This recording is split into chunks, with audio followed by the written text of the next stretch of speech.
Bien, mes chers amis, bonjour.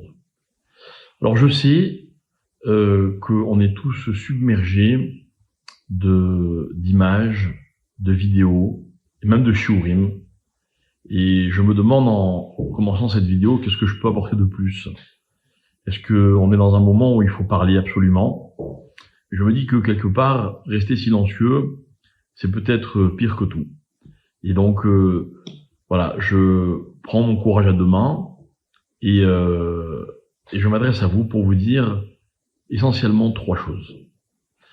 Première chose que je voudrais dire, c'est que ce qui nous arrive aujourd'hui en Israël, et qui touche évidemment les Juifs du monde entier, mais avec forcément beaucoup plus d'intensité pour ceux qui vivent en Israël, pour ceux qui vivent dans le sud d'Israël, pour ceux dont des membres de la famille ont malheureusement été blessés, tués, pris en otage, ceux qui sont au front, nos chers soldats. Et donc, tout le monde, chacun à son niveau, sent que quelque chose est en train de se passer. Même les nations, même les hommes politiques s'accordent tous pour dire ce qui est en train de se passer ne s'est jamais passé. Je ne suis pas de ceux qui cherchent à savoir est-ce que c'est pire ou moins grave, est-ce que on a eu mieux ou on a eu pire, mais il se passe quelque chose de très particulier. Je voudrais juste qu'on n'oublie pas que tout vient d'Hachem. Que en Israël, nous avons certes une armée performante, surtout extrêmement motivée, mais que dans la vie, quand on voit, c'est parce que Dieu veut que l'on voit, et quand on ne voit pas, c'est parce que Dieu veut que l'on ne voit pas. Et pour appuyer ce que je dis, je pourrais vous citer des versets dans les Tehillim, un super connu qui dit, Enahem lahem velo yir'u, ils ont des yeux mais ils ne voient pas. Un autre dans un autre psaume qui dit, Im Hashem lo yishmor ir, shav shakat shomer, si Dieu ne garde pas la maison, littérale, la ville, alors le gardien se fatigue pour rien. Et nous, on a toujours été convaincus, et malheureusement, on y est rappelé douloureusement, que c'est Akadosh Baruch Hu qui protège le peuple juif. C'est personne d'autre. Et Akadosh Baruch Hu, il a beaucoup de shlichim, beaucoup d'émissaires, et il est évident que plus une personne s'investit, plus elle prend sur elle, et plus elle va loin dans la mission dont elle se sent chargée, et plus elle est un chalière d'Akadosh Baruch Hu. Alors je voudrais d'abord qu'on pense à tous nos soldats, nos chayalim, à tous ces gens qui n'ont pas peur d'affronter l'ennemi, qui n'ont pas eu peur d'affronter l'ennemi, qui vont sauver des vies. Je voudrais que l'on prie pour eux, pour que Hachem les ramène chacun chez eux, au sein de leur famille. Je voudrais qu'on prie également pour les otages, dont on n'arrive même pas à imaginer la souffrance, le sort, la difficulté de ce qu'ils vivent, eux, et aussi leur famille, qui les attendent, qui sont à l'affût de n'importe quelle information, prêts à se raccrocher à n'importe quoi. Je voudrais que vous sachiez aussi que les textes pour la fin des temps sont extrêmement variés. Tout est écrit. Le pire comme le meilleur. Et qu'en fait, Akadosh Baruch Hu, les hommes, ont déchiffré dans les textes un peu toutes les combinaisons possibles. Ça va dépendre de nous. En fait, on se rend compte que Dieu nous fait des cadeaux, mais il faut qu'on puisse les mériter. Alors nous, on vit en Israël, et pour ceux qui n'y vivent pas, nous avons Israël. C'est un cadeau. Il faut qu'on le mérite, tous les jours au quotidien. La deuxième chose que je voudrais dire, c'est que le temps n'est pas arrivé de dire que c'est à cause de ceci, ou à cause de cela, ou à cause, pire, d'un tel ou d'un autre tel. Que quand, malheureusement, le peuple juif souffre, il y a donc ce qu'on appelle dans le monde Midat Hadin, la rigueur, la sévérité.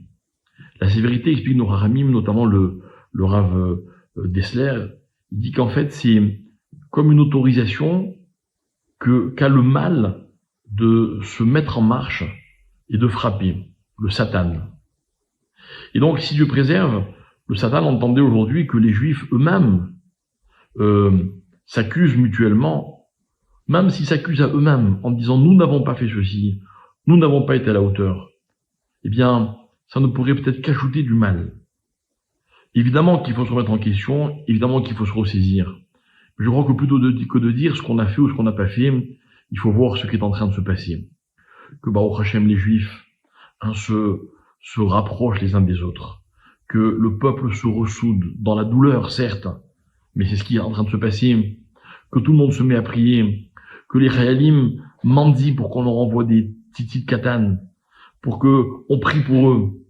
Et cette unité, cette prise de conscience, je crois que elle sera pour le peuple juif un énorme mérite. Et certainement un mérite suffisant pour que les meilleures des prophéties se réalisent très rapidement et, si Dieu veut, très facilement pour tout le peuple juif. Et puis, à titre un peu plus individuel à chacun, je voudrais reprendre ce qui a été dit un peu partout. Beaucoup de gens nous disent, et même des rabbinim, attention, ne regardez pas les images, ne soyez pas accrochés à l'actualité. C'est vrai, mais est-ce que c'est possible? Et vous savez, il y a un concept dans la halakha qui dit que Xera she'en tzibur yachol la'amod ba, on ne peut pas obliger le peuple à faire une chose qu'il n'est pas capable de faire. Alors moi, je crois que celui qui est capable doit regarder le minimum. Mais je voudrais expliquer d'abord pourquoi, et deuxièmement, qu'est-ce que je propose comme marché avec tout celui qui veut bien. D'abord, pourquoi? Parce que, premièrement, quand on voit le mal, nos maîtres nous disent que l'homme s'habitue à ce qu'il voit. Et quelque part, il se désensibilise. Or, la sensibilité, c'est le siège des midot tovot, c'est-à-dire des qualités humaines de l'homme. Et en fait, même si vous allez rester des gens très gentils, mais en voyant des images de cruauté, des images de violence, eh bien, c'est notre sensibilité qui est touchée, et donc, quelque part, on y laisse un petit peu de nos midot tovot, de nos qualités humaines. Il faut se protéger. Protéger encore plus nos enfants. Ensuite, on perd un temps fou. Et moi, je vous demande une question à laquelle je crois qu'il n'y a pas de réponse. À qui ça rend service qu'on soit constamment aux aguets et constamment accrochés à nos écrans? À personne. Si on voit des scènes de violence, ça va pas ramener ceux qui sont partis. Ça va pas guérir ceux qui ont été blessés. Si on voit des témoignages, ça va pas faire revenir ceux qui sont en captivité. Et c'est pas ça qui va sauver nos soldats. Oui, il faut être au courant. Je veux bien. Je veux bien, c'est une nécessité. Oui, c'est humain, c'est normal. On a tous besoin de savoir en permanence qu'est-ce qui se passe et qu'est-ce qui se passe pas. D'accord, mais des titres suffisent largement. C'est pas la peine d'aller plus loin. Mais, si vous vous sentez pas capable, et que vous consacrez du temps, excusez-moi l'expression, que vous gaspillez des énergies dont on a tant besoin, en étant un spectateur peut-être un peu morbide, alors, en échange, voilà ce que je vous propose.